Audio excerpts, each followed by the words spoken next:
Okay, good evening, Jerusalem.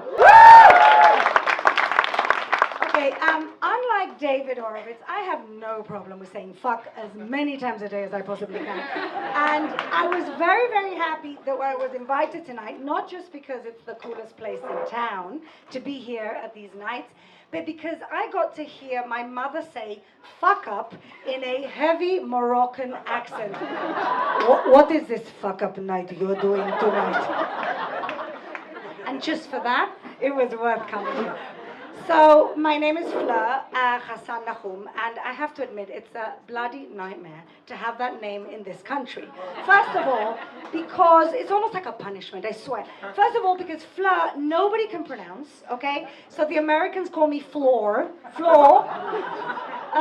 The Israelis call me Feller. If they call me up and they just read my name, Feller, whatever, Pilar, Flo when they go nuts. And most of the time people call me Fleur because there's no in Hebrew. So it's a problematic name. And then if I didn't have enough with that, Hassan-Nahoum. Okay, I'm a stupid feminist, so I wanted to keep my name that I was born with. I never thought otherwise. Ooh.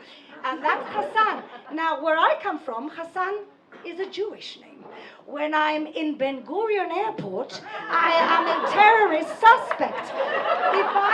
If my name was Ruti Hassan, okay, you know, I know there's Moti Hassan. Hassan is like a name of Sephardi's who, you know, had an Arab name. They came to Israel, but Fleur could be anything. So my name is a nightmare. But I held on, even though the woman in the Misrad Klita, when I made Aliyah 16 years ago, said to me, זה לא שם טוב. Lama? Because I was given this name when I was born and I got used to this name. No. She said to me, you have to be Flora Nahum. I said, no, I'm no Flora. I'll stick with Fleur and I'll have a difficult life in Israel. But you know, what doesn't kill you makes you stronger. So here I am. Okay, so that's my name. Okay, so what do I do? And I'll give you a little bit of, I've decided as a good woman who always blames herself for everything to do 2 fuck-ups, not 1. Hello. The first fuck-up, okay, my husband would say you don't need a microphone, everybody can hear you. The first fuck-up involves my professional life as a communications consultant. I have a company that I set up called Message Experts, and I'm very proud to say that one of my first clients in Message Experts was Siftek. Where are you, Siftek? You believed in me. You were one of my first clients. I will never forget that. So present tense is also a client. So thank God I've got a lot of clients. I've built up my business over the years.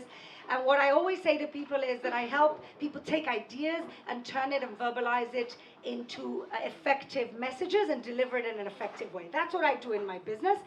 And my business has grown from doing just that and speaker training to branding, all communications business. And my first fuck-up involves the growth of that business and how that happened. So, like I said, I trained as a speaker trainer. I was always a decent presenter, and then a friend of mine said to me, why don't you learn how to train people how to speak? And I said, you know, I could do that. I love helping people. I love giving people strength and a voice. I'm a bit of a, you know, life coach type of person. So this suits me. I did it. So I started training speakers. For conferences, and then I started doing messaging. And with messaging, I did a lot of work with startups. So helping somebody come with a very, very complicated idea that nobody understands except him or her and their roommates, and turn it into something that actually resonates with people. That's what I'm really good at doing. And that's what I was doing for many years. So from that, my clients used to say to me, so Fleur, can you help us now do a pitch deck? We did this amazing messaging session with you. Help us do a pitch deck. So I was like, well, how hard can it be? I took a great designer. There's plenty of great designers, many of them right here in Jerusalem. I'll give you names afterwards. I took a great designer, and we turned the messaging that we'd done over a number of sessions into a pitch deck. So I was getting good at this. So then some other client comes and says, well, you know, you did the messaging and you did the pitch deck. Do you think you could help us with branding? I was like, how difficult can it be? Okay, I did the messaging. I actually feel that messaging has an advantage to branding companies. Sorry if there's any branding people out there, I love you dearly. But sometimes when you do the messaging first, it kind of gives you a stronger base to go into the visual branding. Sometimes what I find is that people who do branding visually first, sometimes the message is kind of superficial, so it's good to work on the message first. I work with a lot of branding companies together. I do the messaging and they do the visuals. So I decided that I was going to go, I just read Startup Nation. And I was all inspired about the whole thing about, we're Israelis. Somebody says, can you do this? You say, sure. And then you're like, oh, fuck, am I going to do it? So that's what I thought, I'll go with this. So I did it, and it worked a number of times. And I had a client who had a very complicated startup, which was actually a number of different companies and a number of nonprofits in this big, complicated sort of network of a business that he had. And it took like a month, but we really got to the bottom line of the message.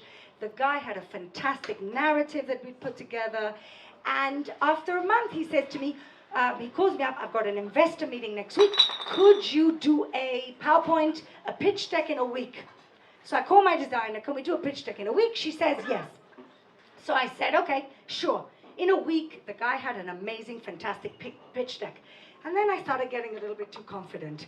So the guy says to me, listen, we need to do 2 websites in a month. Can you do it? What do you do? What do you do? Tell me, what do you do? I'm building my business. I've got a lot of energy, as you can see. I've got good, I've got good designers. I'm like, yes. And also there's a little bit of that people pleaser woman in me that doesn't like to say no. It's complicated in politics, but there's part of me that just learned naively to say no. So I said, okay, yeah, sure, I can do two websites in a month, without checking with my designers and my content writers and all the people around me who maybe don't have the same pace of energy or maybe just have other work from other people. So I accepted this challenge without getting my ducks in a row. I knew I could do it. I just didn't bring my team with me to see if they could do it. And that was the mistake. And I'm not saying, I don't encourage you not to take risks. It's important to do something every day out of your comfort zone. I really believe in that. However, you gotta be organized. You gotta have the operational capacity that when you say yes, you gotta get it done. What happened? A month and a half passed. I kept delaying the deadline. The guy kept getting nastier and nastier by the week. It was horrible.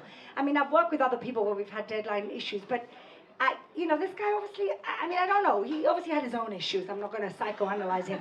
But basically, what happened was after a month, I had half a website and another quarter of a website. I had some of the content, some of the design, and the relationship just broke down between me and my client.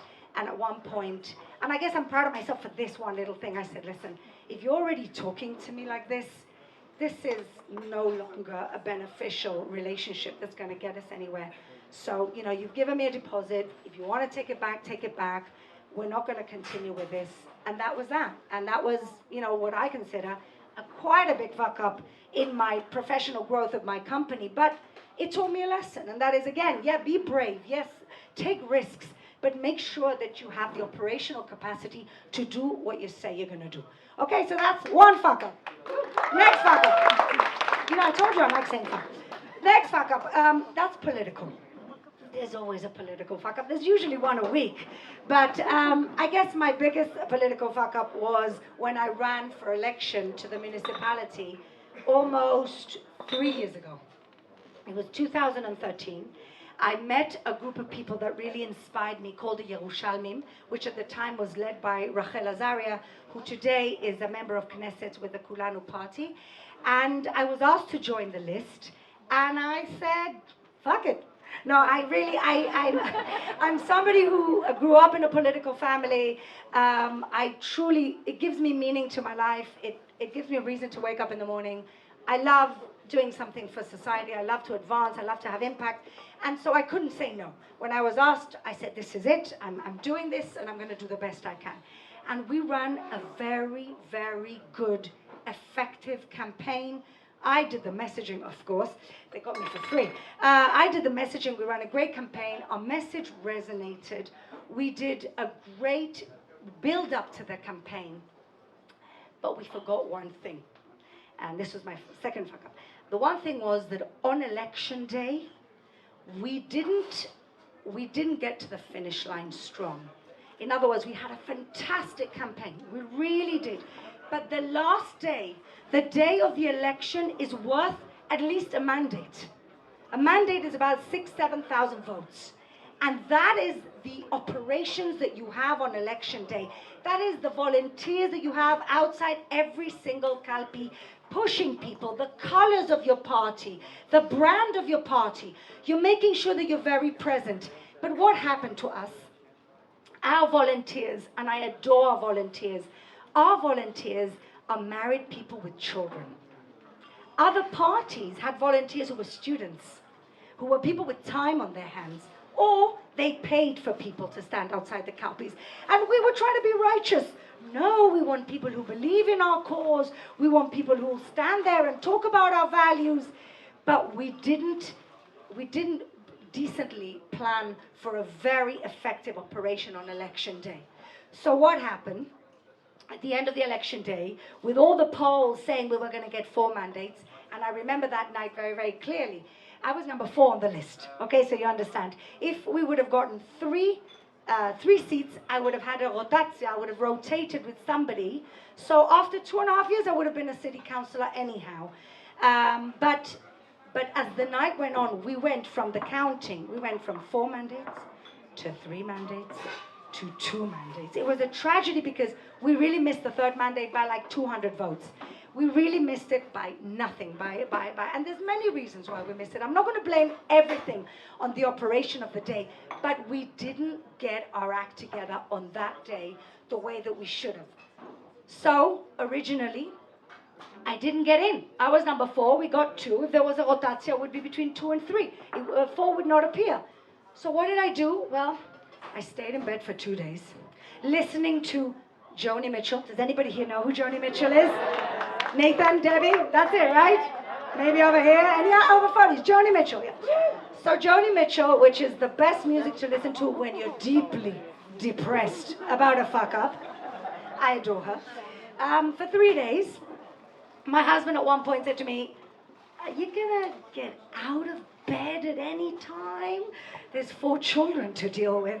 I'm like, no, I need to wallow in my own misery for 3-4 days. After 4 days, I got up. What do you do when you fuck up? You get up. You go like that. You put your best face forward. You put your makeup on. You go out and you just get on with it. And as fate would have it, Rachel Azaria, who was the number 1 on the list, went off to the Knesset, and I got in by surprise last May. So here I am, fuck up and no fuck up, here to serve all of you. So if you ever have a problem with the city, come to me. I got down and I got up again, and I'm here to live the tale, enjoy and embrace your fuck ups, and just look forward, don't look back. Thank you very much.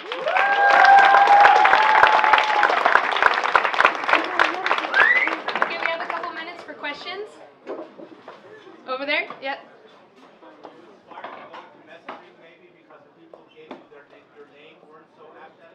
Pardon, sorry, I didn't hear. It's just kind of tongue-in-cheek. It's ironic that you started out with a story about how your name was very bad messaging. It was definitely bad messaging. I know, and people, you know, the funniest thing, sometimes it can work in my favor, I'll tell you why. You know, the Haredi press doesn't normally like to put a picture of a woman, even a name of a woman, but they don't know if I'm a man or a woman. So I'm often quoted in the Haredi press, no picture, what the hell? Works in my favor. Yes, any other questions? Yeah. I wanted to ask you, since you're a successful woman, to thank you for that, first of all. I really appreciate it. It's beautiful seeing women succeeding in what you do. Thank you. You know, I never consider myself a success because I'm a woman, you know that, right? We don't. That's wrong. I look in the mirror, I'm like, Yeah. What I was wondering, I haven't been here for an incredibly long what I have experienced, you know, it's a bit harder here than in other places in the world, being a woman and succeeding. And I wanted to see what your take on this is. Being in Israel, in the Middle East, as a woman and trying to succeed, not easy. But you know what? The most important lesson that I have to say to any women, don't try and be like a man. You know, I love one of my favorite shows in the world is Wicked. Any Wicked fans here? The musical? Now, there's a line in Wicked, I'm not going to sing like David Horowitz, but there's a line in Wicked that says, I'm through with playing by the rules of somebody else's game. Don't play by the rules of somebody else's game. Make your own rules. Yeah. Make your own rules. And that's how you can succeed as a woman. Don't try and be like a man. Don't.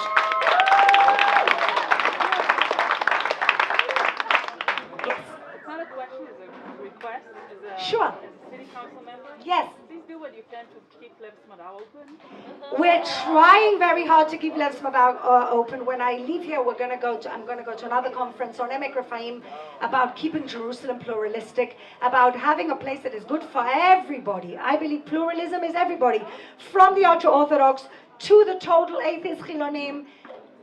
Look, I always say, Jerusalem. Is that a hint?